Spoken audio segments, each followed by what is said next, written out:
لا تیوار نیوزەوە سڵاوتان لەبێت تابانجاف و سەرباسی تیوارتان پێشکەش دەکەم.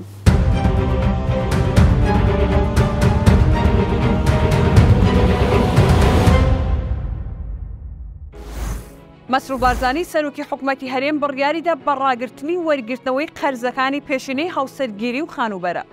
بە گوێرەی میدیای نزیک لە پارتی لەسەر فەرمانی مەسرور بارزانی سەرۆکی حکوومەتی هەرێم بڕیاریدا بە ڕاگررتنی وەرگرتنەوەی پێشینەکانی هاوسەرگیری و خانوبەرە لە هاوڵاتیان.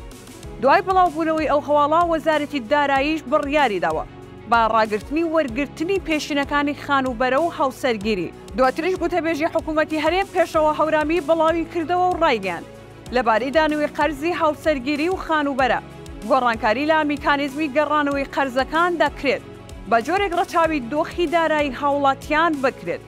حکوومەتی هەرێم بە بەسێتی کافشار و بارگرانی لەسەر هاونیشتمانیانی هەرێمی کوردستان دروست نەبێت و میکانیزمی پێشوو لە بەرژەوەندی هاوڵاتیاندا گۆڕانکاری بەسەردادێت. ئەمڕۆ میدیاکانی هەرێم بڵامیان کردەوە خەرجی سەرۆکایەتی کۆماری عێراق نزیکەی 26 میلیارد دینار بووە.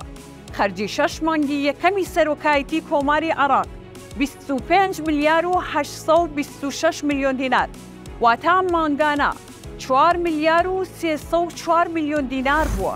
ڤیدیۆی بۆردۆمانێکی نوێی رووسیا بڵاو کرایەوە کە ناوچەی نیشتەجی هاوڵاتیانی مەدەنی کردووەتە ئامانج.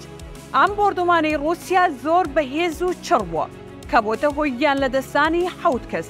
لە ناویدا کچێکی 6 ساڵان هەبووە بە ناوی سۆفیا، ئەوە جگە لە برینداربوونی 140 کەسی تر. سەرباسی تیوارم پێشکەشکردن، شاد بن.